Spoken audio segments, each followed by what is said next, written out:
Tenin'Andriamanitra voalahatra ho vaky araka ny periko fanekena taloha bokin'ny Jeremia mpaminany. Jeremia toko voalohany ho vakiana manomboka amin'ny andininy faha-efatra.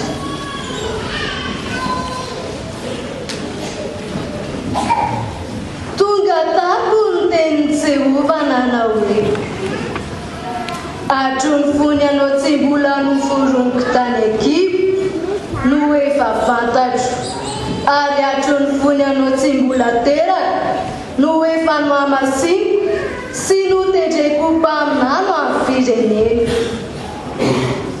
Ary kosa indrisy Jehova Tompo, indry tsy mahay mandahateny aho fa mbola zaza. Fa hoy Jehova tamiko, aza manao hoe mbola zaza aho, fa andeha amin'izay rehetra nirahako anao ianao, ary izay rehetra njijiako anao no ambaranao. Aza matahotra azy ianao, fa momba anao hamonjy anao aho, hoy Jehova. Tia nanindritra ny tanany Jehova ka nanindry ny vavaka, ary hoy Jehova tamiko, indro efa nataoko ao ambavanao ny teny, ary indro aho manindry anao izao andro anio izao, hanapahefana amin'ny firenena sy ny fanjakana, hanombotra sy hanjera, sy handrava sy handrotana, ary hanorina sy hamboly. Hotohizana ao amin'ny filazana, ao amin'ny fanekena vaovao. Taratasy voalohany nosoratan'ny apôstôly Paoly ho amin'ny fiangonana tany Korinto.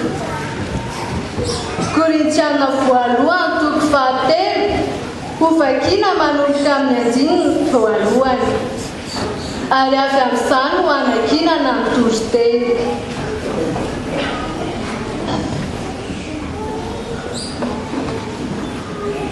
Ary izao rahalahy tsy nahazo ny teny taminareo tahaka ny any. Ary izao rahalahy tsy nahazo ny teny taminareo tahaka ny amin'izay araka ny fanahy, fa tahaka ny amin'izay mbola nofo, dia tahaka izay mbola zaza ihany ao amin'ny Kristy.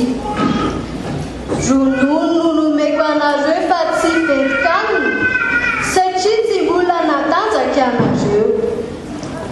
Eny, mbola tsy matanjaka mandraka ankehitriny azy, fa mbola araka nofo ihany anareo.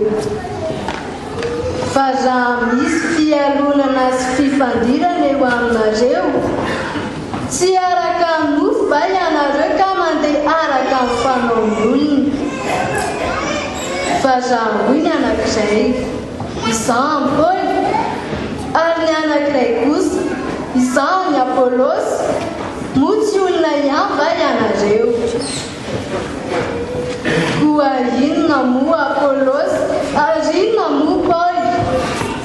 Mpanompo ihany izay nahatonga nareo mpino ireo, dia samy araka ny nomeny Tompo azy avy. Izaho namboly, Apôlôsy nandeha, fa Andriamanitra no nampitombo. Ka dia tsinotsinona izay mamboly na izay mandeha, fa Andriamanitra izay mampitombo no izy. Ary iray ihany ny mpamboly sy ny mpandeha, nefa samy handray izay faliko-tiny avy araka amin'ny fisasarany izy.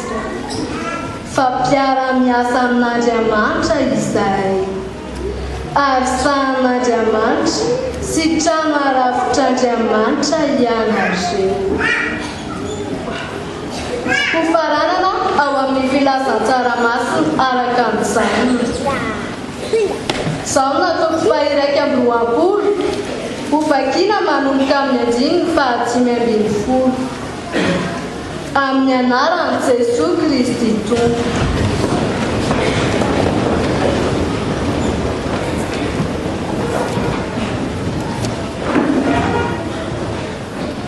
Ary rehefa nisakafo izy dia hoy tamin'ny Simona Petera, Simona zanako janona, moa ny fitiavanao amy ohatrany ny fitiavany ireto. Hoy izy taminy, eto ianao mahalala fa tsy ianao aho. Dia hoy izy taminy, fa ano ary nondrikeliko. Hoy indray izy taminy fandroana, Simona zanako janona, moa tsy hiava ianao? Dia hoy izy taminy, eny tompoko, ianao mahalala fa tsy ianao aho. Dia hoy izy taminy, andraso ary nondriko. Hoy izy fanoteliny, Simona zanako janona, moa tsy hiava ianao? Dia nalahelo Petera satria izy nanao entely taminy hoe moa tsy hiava ianao. Ka hoy izy taminy, tompo, ianao mahalala ny zavatra rehetra, fantatrao fa tsy ianao aho. Hoy Jesosy taminy, fa ano ary nondriko.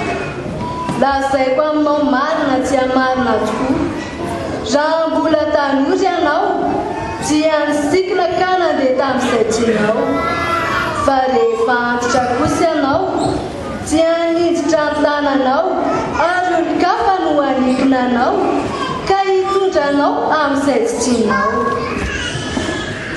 Ary rehefa voalaza izany,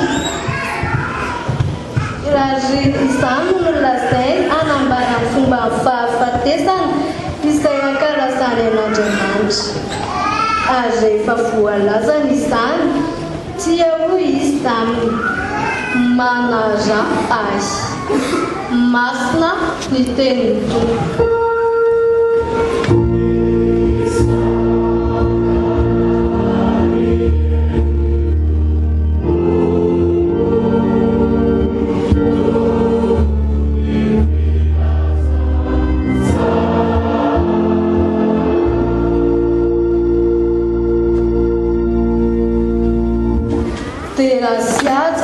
Voninahitra no omena ianao ry Tompo, satria mbola nomenao fotoana ahafahanay namaky sy miaino ny teninao. Enkanay izany teny izany tsy handalo fotsiny amin'ny sofinay, fa hiainanay mba hanatanterahanay izay asa sy andraikitra apetraka ao aminay. Ary ny mpanomponao izay hitondra izany hafatra izany dia tario amin'ny fanahinao masina, tsy ilazany afa-tsy hisesitraka ao irery ihany. Izany vavaka izany dia apetrakay eo ampelantananao. Misaotra ray. Amen.